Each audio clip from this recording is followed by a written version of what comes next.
दोस्तों सुजलॉन एनर्जी की बात करें तो यहाँ पे कुछ बड़ी अपडेट निकल के आ रही है। आज बाजार में बहुत ज़बरदस्त गिरावट हुई। पिछले कई दिनों से जो तेज़ी चली आ रही थी उस पर फाइनली फ्राइडे को ही ब्रेक लग गया था और आज बहुत ज़्यादा गिरावट हुई क्योंकि कल 2 अप्रैल है। कल रेसिप्रोकल टैक्स लगने की बात है, टैरिफ लगाया जा सकता है। इंडिया पे कितना लगेगा वो भी बड़ी बात है। इससे बाजार सहम गया। अब बाज़ार पे अगर आपको सारी जानकारी चाहिए कि बाज़ार में गिरावट क्यों हो रही है और इसके पीछे आने वाले समय क्या संभावना बनेगी, तो वो वीडियो पे ऑलरेडी मार्केट का हमारा बन चुका है। इससे पहले वो जाके एक बार ज़रूर देखें।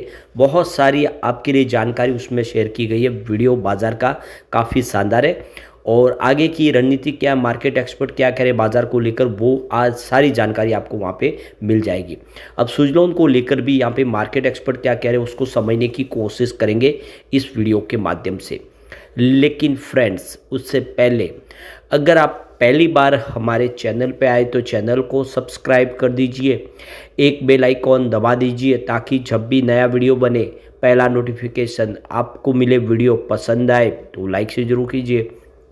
चलो फ्रेंड्स वीडियो स्टार्ट करते हैं। मैं हूँ आपका दोस्त SB दवे और हमारे अपने चैनल ऑनलाइन कमाई में आपका बहुत बहुत स्वागत है।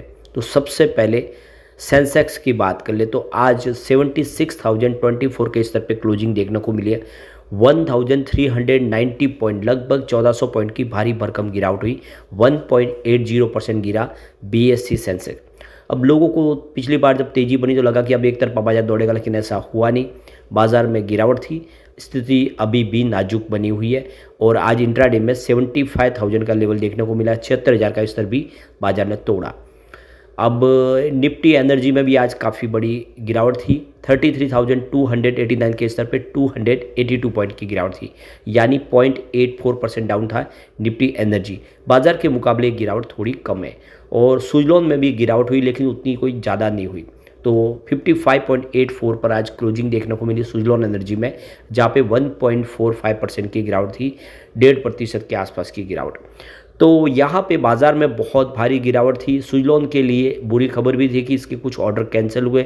उसके बावजूद भी 1.5% गिरना इस बात का सबूत है कि इस लेवल पे सुजलॉन मजबूत है।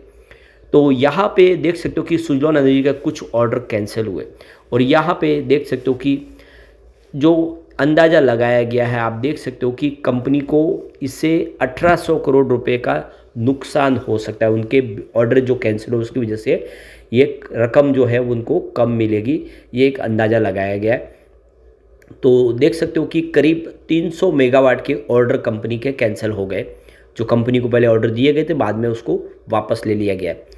तो इससे विंड टर्बाइन जनरेटर कंपनी की ऑर्डर बुक है वो कम हुई है और एनडीटीवी प्रॉफिट है जो कैलकुलेशन लगाए कि कंपनी को 1800 करोड़ रुपीज़ का इससे नुकसान हुआ है, जो ये 300 मेगावाट के ऑर्डर कैंसिल हुए। तो देख सकते हो कि जो फर्स्ट ऑर्डर कैंसिल हुआ 99 मेगावाट का है वाइब्रेट एनर्जी की तरफ से, जो कंपनी ने यहाँ पे ऑर्डर दिया था इनको 17 मई 2023 को, लेकिन इस ऑर्डर को कैंसिल कर दिया। बहुत सारी कंपनियां जो आगे उस ऑर्डर को कंप्लीट नहीं कर पाती, ऑर्डर देती है लेकिन उसको फिर कैंसिल किया। सेकेंड जो ऑर्डर कैंसिल हुआ वो 100 मेगावाट का है और ये देख सकते हो कि ग्लोबल यूटिलिटी कंपनी की तरफ से 15 दिसंबर 2023 को ये ऑर्डर मिला था और इस ऑर्डर को भी कंपनी पूरा नहीं कर पाई क्योंकि कंपनी ने आगे से ऑर्डर को उसको कैंसिल कर दिया। इसके अलावा आप देख सकते हो कि कंपनी को एक यहाँ पे एक और ऑर्डर प्राप्त हुआ था। ये देख सकते हो कि 201 मेगावाट का ऑर्डर था, लेकिन ये ऑर्डर की साइज़ को घटाया गया।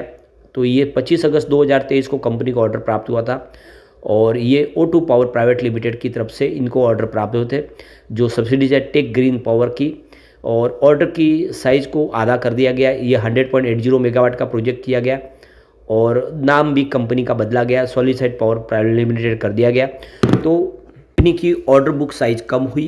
अब आप देख सकते हो कि इस समय जो सुजलॉन एनर्जी का पेंडिंग ऑर्डर है वो टोटल 5523 मेगावाट के है, जो कंपनी ने बताया थे पिछले दिनों। लेकिन अभी इस समय जो कंपनी की ऑर्डर बुक है वो 5622 मेगावाट के आसपास है, यानी ये ऑर्डर कैंसिल होने के बावजूद भी कंपनी की जो ऑर्डर बुक है वो बड़ी है। नए ऑर्डर कंपनी को और मिले हैं, तो इससे जो प्रॉब्लम है कंपनी की वो थोड़ी सी कम हुई है क्योंकि ऑर्डर बुक तो फाइनली बड़ी ही है। तो कंपनी ने क्वार्टर 4 के दरमियान जो ऑर्डर कंप्लीट किए उसकी सारी जो जानकारी है वो क्वार्टर 4 के रिजल्ट के साथ में डिस्क्लोज की जाएगी। उसमें क्या क्या कंपनी ने ऑर्डर कंप्लीट किया और कौन से ऑर्डर अभी पेंडिंग है। 9 महीनों में देखें तो कंपनी ने करीब 977 मेगावाट के ऑर्डर कंप्लीट किए। नोमा रिसर्च की तरफ से देखें तो कंपनी ने करीब आप देख सकते हो फाइनेंशियल 2025 में 1500 मेगावाट के ऑर्डर यहाँ पे एग्जीक्यूट कर दिए हैं। और कंपनी लगातार अगर आप देखें तो अपने कारोबार को तेज़ी से आगे बढ़ा रही है, अपनी जो इंस्टॉल कैपेसिटी को भी बढ़ा रही है। तो यहाँ पे सुजलॉन एनर्जी की तरफ से पिछले दिनों जो बताया गया था कि 6 करोड़ रुपीज़ का पर मेगावाट के ऑर्डर के हिसाब से उनको रेवेन्यू मिलता है। इस हिसाब से 300 मेगावाट के ऑर्डर कैंसिल हुआ, उस हिसाब से 1800 करोड़ का इनको एक तरह से नुकसान हुआ है इस ऑर्डर बुक के कैंसिल होने से। यह एनडीटीवी की तरफ से कैलकुलेशन किया गया है। अब यहाँ पे सुजलॉन एनर्जी को लेकर, इसकी परफॉर्मेंस को लेकर जियोजीत फाइनेंशियल सर्विस की तरफ से जो रिपोर्ट जारी की उनमें कहा गया है कि कंपनी की ऑर्डर बुक तो मजबूत है, कंपनी काफ़ी अच्छे ऑर्डर कर रहे हैं, कंपनी कमर्शियल और इंडस्ट्रियल पोर्टफोलियो में तेज़ी से आगे बढ़ रहे हैं। लेकिन कंपनी के लिए कुछ चैलेंजेस भी है जिसकी वजह से प्रॉब्लम आ रही है, जिसमें आप देखें तो ट्रांसमिशन डिलेज, लैंड एक्विजिशन की प्रॉब्लम, इसकी वजह से जो प्रोजेक्ट है वो कंप्लीट समय पे नहीं हो पाते। बहुत सारे प्रोजेक्ट उसकी वजह से कैंसिल भी हो पा रहे, जिससे कंपनी के रिवेन्यू में गिरावट देखने को मिल सकती है।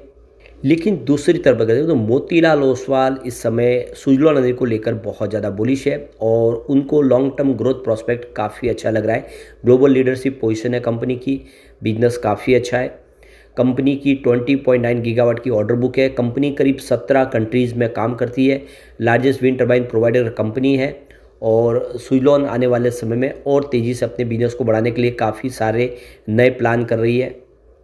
कंपनी मेक इन इंडिया के तहत ही प्रोडक्ट बनाती है, जिससे सरकार का सपोर्ट मिल रहा है, पॉलिसी सपोर्ट दिया जा रहा है। सरकार इस समय अगर आप देखें तो मार्च 2024 के साथ नीति आयोग ने विंड मॉडल्स के लिए यहाँ पे काफ़ी सारे बेनिफिट प्रोवाइड किए। लोकल सोर्सिंग के माध्यम से अगर आप मैन्युफैक्चरिंग कर रहे हैं तो सरकार उसमें बहुत सारे इंसेंटिव प्रदान कर रहे हैं। तो सुजलॉन जैसी कंपनी जो इंडिया में ही मैन्युफैक्चरिंग करती है उनको बहुत सारा बेनिफिट मिल रहा है। यहाँ पे सरकार ने 2030 तक के लिए 100 गीगावाट का विंड एनर्जी का टारगेट रखा हुआ है। तो इस समय जो 48 गीगावाट के आसपास है उसको 100 गीगावाट तक लेके जाना है। इसमें मोतीलाल ओसवाल को यकीन है कि इसमें सुजलॉन एक बड़ा रोल प्ले कर सकता है और आने वाले इसमें सुजलॉन को इसका फ़ायदा हो सकता है। दूसरी तरफ देखें तो जो मार्केट एक्सपर्ट है सुजलॉन की ऑर्डर बुक में स्थिरता एक सकारात्मक संदेश है, लेकिन ऑर्डर बुक होने की घटनाएं निवेशकों के लिए चिंता का विषय बनी हुई है। एक्सपर्ट मानते हैं कि सुजलॉन का ऑर्डर बुक मजबूत है, लेकिन कंपनी को नए प्रोजेक्ट हासिल करने पर ध्यान देना होगा ताकि भविष्य में ग्रोथ सुनिश्चित हो सके। सुजलॉन ने घोषणा की कि वह फाइनेंस 2025-26 में 1500 मेगावाट से अधिक के नए ऑर्डर हासिल करने का लक्ष्य रखती है। वही कंपनी विंड एनर्जी और हाइब्रिड प्रोजेक्ट पर फोकस बढ़ा रही है, जिससे उसकी रेवेन्यू स्ट्रीम मजबूत होने की उम्मीद है। तो कुल मिला के आने वाले समय सुजलॉन के लिए स्थिति बेहतर हो सकती है। लेकिन फ्रेंड्स, कोई भी इन्वेस्टमेंट करने से पहले अपने फाइनेंशियल एडवाइजर से एडवाइस ले ले या अपना खुद का रिसर्च करें, क्योंकि मैंने वीडियो आपके एजुकेशनल पर्पज़ के लिए ही बनाए। वीडियो पसंद आए तो लाइक शेयर जरूर कीजिए और चैनल को सब्सक्राइब कर दीजिए। Thank you friends.